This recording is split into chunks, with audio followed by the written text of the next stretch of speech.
എനിക്ക് pre degree സമയത്ത് തന്നെ വളരെ ക്ലിയർ കട്ടായിട്ട് എൻ്റെ മനസ്സിൽ ഇംപ്രിൻ്റ് ആണത്. അപ്പോൾ എൻ്റെ ആക്ടർ എന്നുള്ള സാധനം എനിക്ക് ഇംപ്രിൻ്റ് ആണ്. റോബിക്ക് ആക്ടർ ആവണമെന്നില്ല. റോബി പക്ഷേ അഭിനയിക്കും. റോബി 1-2 ഷോർട്ട് ഫിലിംസ് ഒക്കെ എന്തിനാ പറഞ്ഞത്. ഇപ്പോൾ വിനീത് ശ്രീനിവാസൻ അദ്ദേഹം മലർവാടി ആർട്സ് ക്ലബ്ബിൽ വെച്ചിരുന്ന റോബിനെയല്ലേ.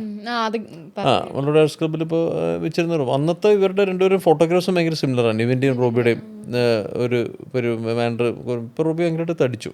ആ സമയത്തൊക്കെ ഭയങ്കര സിമിലറാണ് അവർ തമ്മിൽ. അപ്പോൾ അന്ന് റോബി ചോദിച്ചപ്പോൾ പിന്നെ എനിക്ക് ഭയങ്കരമായിട്ട് കുറ്റബോധം തോന്നിയിട്ടുണ്ട്. കാരണം വെച്ച് കഴിഞ്ഞാൽ റോബിനെ വിനീതിൻ്റെ അണ്ടറിലേക്ക് വിട്ടാൽ മതിയായിരുന്നു എനിക്ക് തോന്നിയിട്ടുണ്ട്. കാരണം വെച്ചാൽ അന്ന് റോബി മൈൻഡ് സ്ക്രീനിൽ ജോയിൻ ചെയ്യുന്ന സമയത്താണ് ഇതിൻ്റെ ഓഡിഷൻ നടക്കുന്നതും കാര്യങ്ങളൊക്കെ അതോടനുബന്ധപ്പെട്ട് കുറേ ഡിസ്കഷൻ നടക്കുന്നത്. നമ്മൾ മൈൻഡ് സ്ക്രീനിൽ പൈസ കൊടുത്തും കഴിഞ്ഞു. രാജു മേനോൻ സാറിൻ്റെ ഇൻസ്റ്റിറ്റ്യൂട്ട് ജോയിൻ ചെയ്യുമ്പോൾ അപ്പോൾ എന്ത് ചെയ്യണമെന്ന് എനിക്ക് കൺഫ്യൂസ്ഡായി. കാരണം വെച്ചാൽ ഒരു ആക്ടറിൻ്റെ ലൈഫിനേക്കാൾ എന്തുകൊണ്ടും ഭയങ്കരമായിട്ട് നമ്മൾ എഡ്യൂക്കേറ്റഡ് ആവേണ്ടതും അതുപോലെ തന്നെ ടെക്നീഷ്യൻ തന്നെയാണ്.